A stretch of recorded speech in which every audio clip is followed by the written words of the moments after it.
आपण सध्या आपल्या चॅनलवरती वेगवेगळ्या पिकांची माहिती घेतो. खरीप हंगामाच्या पूर्वी सोयाबीन असेल, कापूस असेल, ह्या सर्व पिकांची माहिती आपण शेतकऱ्याला देण्याचा प्रयत्न करतो, जी अगदी सुरुवातीपासून शेवट काढणीपर्यंतची माहिती असते. आजच्या व्हिडिओमध्ये आपल्याला कापूस या पिकासंदर्भामध्ये सुरुवात ते शेवट ए टू झेड पूर्ण माहिती घेण्याचा प्रयत्न करायचा आहे. तर पुढे जाण्यापूर्वी विनंती, चॅनलला सबस्क्राईब करून घ्या, ह्या व्हिडिओला लगेच लाईक करून घ्या आणि माहिती आवडली तर इतरांना सुद्धा नंतर शेअर करा. तर कापूस हे एक महत्त्वाचं नगदी पीक आहे. कापड उद्योगामध्ये धागा, कापड असेल, पोशाख तयार करण्यासाठी ह्याचा वापर केला जातो. आता कापसाचे काय फायदे आपल्याला माहितीच आहे. यामध्ये वेळ घालत बसण्यापेक्षा आपण डायरेक्ट कापसाची एक शेतकरी म्हणून जी माहिती आपल्याला लागते ती घेण्याचा प्रयत्न करू.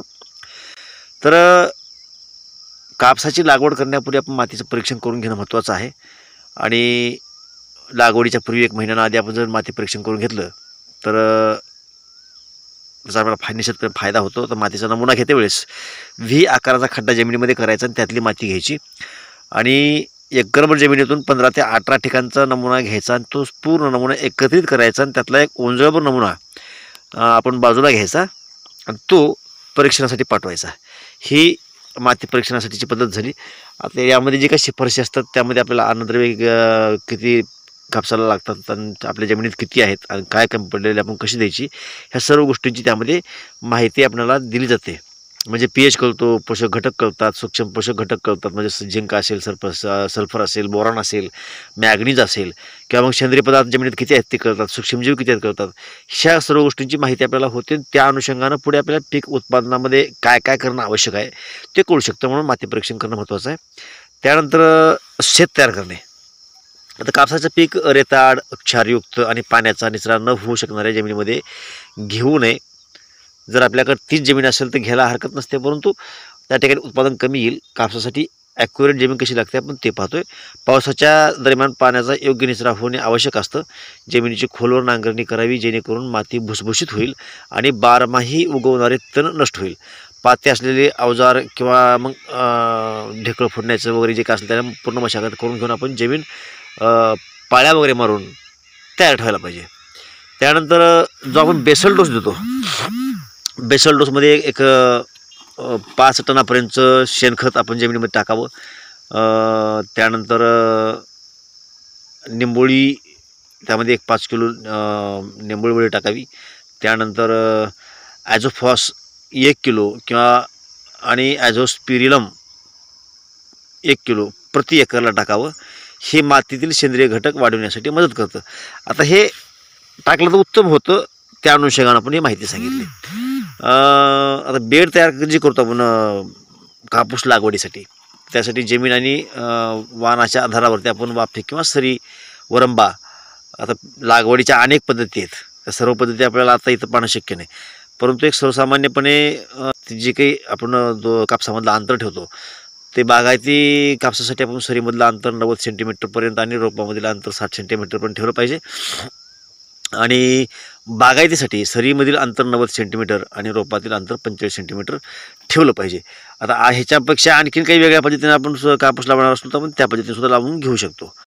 त्याच्यानंतर जी पेरणीची तयारी असते त्यामध्ये कमीत कमी 1 किलो बियाणे एका एकरमध्ये लावावे जेणेकरून 9000 रोपं प्रति एकरी बसतील याची खबरदारी आपण घेऊन त्याची लागवड करायची. आता पेरणीपूर्वी 2 दिवस आधी आपण जमीन ओली करून घ्यावी. जर पावसानं ओलावा कमी असेल आणि आपल्या वेळेमध्ये लावून घेऊन घ्यायचं असेल तर पाऊस पडल्याच्यानंतर तर काही विशेष नाही आहे. आता ह्याच्यामध्ये सुद्धा आपलं रोपाचं प्रमाण किंवा बियाण्याचं प्रमाण कमी जास्त होऊ शकतं. अलीकडल्या काळामध्ये प्रत्येक पिकाच्या पीक पद्धती बदलल्यात, त्या हिशोबाने थोडं बहुत आपल्या बियाण्यामध्ये कमी अधिक आपल्या पद्धतीनुसार होऊ शकतं. लागवड आणि खतांची मूलभूत जी मात्रा असते आपण तिचं पाहायचं म्हटलं तर अवजाराच्या सहाय्यानं 3 ते 5 सेंटीमीटर खोलीवर लागवड करायला पाहिजे. बी खोल पडणार नाही याची खबरदारी आपण घ्यावी. मातीसह बियाणे झाकून पडेल अशा पद्धतीने पेरणी करावी. आणि DAP 50 kilo, muriate of potash 30 kilo प्रति एकर या प्रमाणामध्ये हे असं खत आपण टाकावं. आपल्याकडे जेवढी जमीन असेल त्या हिशोबाने आपण ते खत टाकू शकता. नंतर जमिनीमध्ये ओलावा कमी असेल तर त्या पाणीसुद्धा आपण देऊन घ्यावं. जर पाण्याची आवश्यकता असेल तर दर 8 ते 10 दिवसाच्या अंतरानं पाणी देणं गरजेचं आहे. पाऊस पडला तर मग त्याची आवश्यकता नसते. आवर्षण पडणार नाही याची खबरदारी आपण घेतली पाहिजे. त्याच्यानंतर तणनाशक आहे.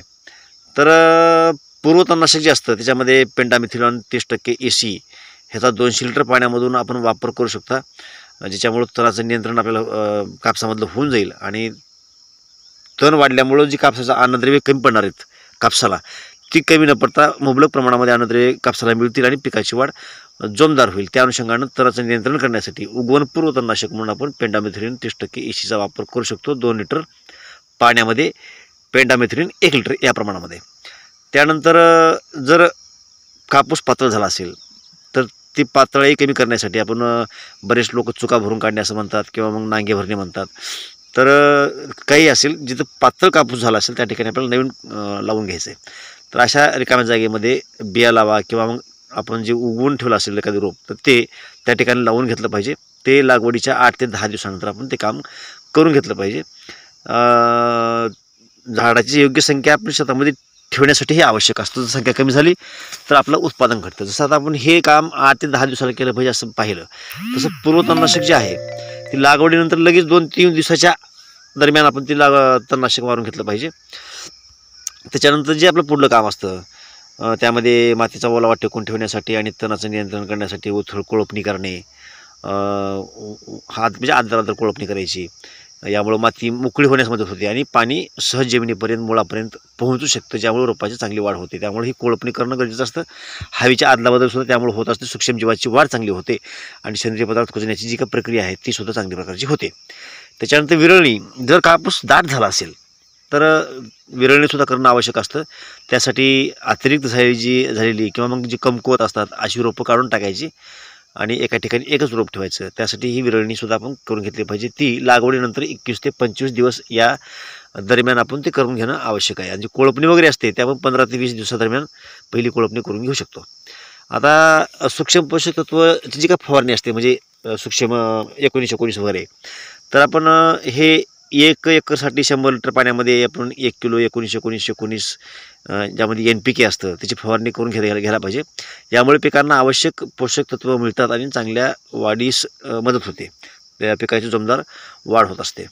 त्याच्यानंतर जे काही रासायनिक औषध असतात कापसावरती फवारणीचे, त्याच्यामध्ये इमिडाक्लोप्रिड 17.8% SL हे 3 ml म्हणजे 3 ml एका लिटरला. जर आपण पाणी जर 1 लिटर असेल त्यासाठी 3 ml हे औषध वापरायचं आहे. किंवा प्रोपिनेब 70% WP 2 ग्रॅम पर म्हणजे एका लिटर 2 ग्रॅम या प्रमाणामध्ये, किंवा मग ॲसिटामाप्रिड 20% SP. हे सर्व जे काही शोषण करणाऱ्या किटी असतात त्या किडीच्या प्रतिबंधासाठी आपण ही औषधं फवारणी करू शकतो. यामुळं मावा, थ्रिप्स किंवा मग माइट्स सारखे शोषक कीटक जर दिसले तर आपण ह्याची फवारणी केल्यामुळं त्याचा जे काही नियंत्रण करणं आवश्यक आहे ते नियंत्रण होत असतं. या व्यतिरिक्त आपण मार्केटमधले इतर जे काही उपलब्ध औषधं आहेत चौकशी करून त्याचासुद्धा वापर करू शकता. आता यानंतर जे काय आपण काम करतो कापसामध्ये त्यामध्ये खतांचा डोस देण्या अगोदर हातानं आपण खुरपणी करून घेतली तर त्याचा निश्चितपणे फायदा होतो.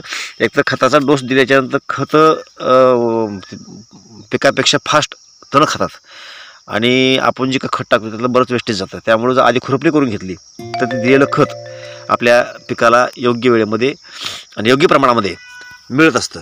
तर पिकापेक्षा फास्ट तण खातात आणि आपण जे काही खत टाकतो त्यातलं बरंच वेस्टेज जातं. त्यामुळे जर आधी खुरपणी करून घेतली तर ते दिलेलं खत आपल्या पिकाला योग्य वेळेमध्ये आणि योग्य प्रमाणामध्ये मिळत असतं.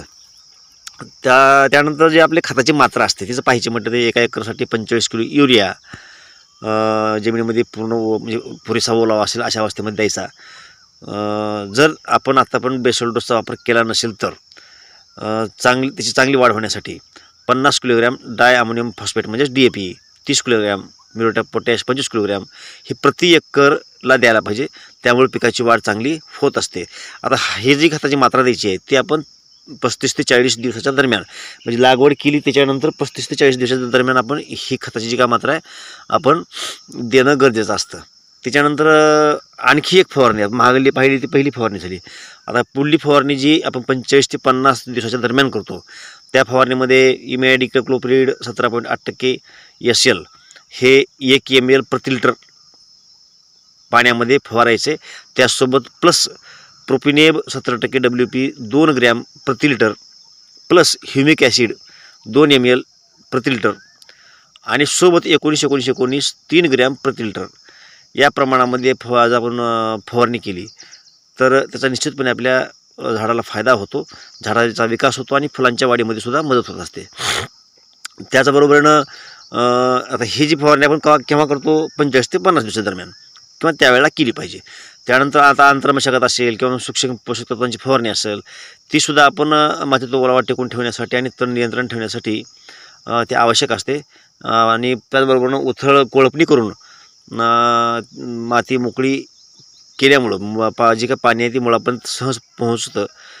गुलाबी बोंड अळीचं निरीक्षण जे अळी असते त्याचं नियंत्रण आपल्याला करायचं असेल तर त्याच्यासाठी प्रति एकर 5 फेरोमेनचे जाळे जे असतात ते वापरायचेत.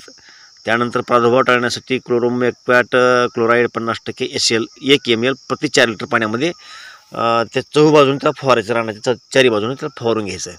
ही सुद्धा आपण काम करून घ्यायचं आहे जे 50 ते 55 दिवसादरम्यान हे काम व्हायला पाहिजे.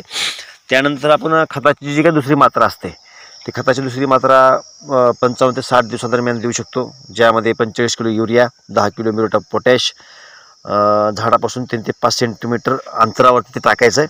त्यानंतर ओलावा राहण्यासाठी पुरेसे सिंचन म्हणजे त्याला ओलं करून घ्यायचं आहे. मॅग्नेशियम सल्फेटसुद्धा 10 ग्रॅम प्रति लिटर पाण्यामधून फवारणी करायची आहे. हे 55 ते 60 दिवसाला काम करायचं आहे. त्यानंतर एक 60 ते 70 दिवसाच्या दरम्यान आणखी एक फवारणी आपल्याला करावी लागते,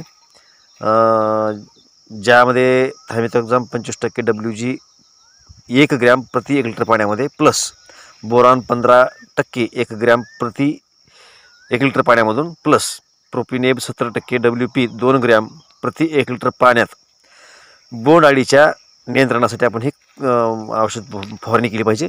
जर एकरमध्ये 20 किंवा जास्त आळ्या जर आपल्याला दिसत असतील, आपण निरीक्षण जर आपण करतो आणि आपल्याला अंदाज आला की 20पेक्षा जास्त आळ्या इथं आहेत असं वाटलं आपल्याला, तर आपण इमॅमेक्टिन बेंझोएट 1.9% EC किंवा फ्लुबेंडामाइड 39.35% SC किंवा स्पिनोसॅड 45% SC 3 ml प्रति लिटर पाण्यातून मिसळून फवारणी करू शकतो.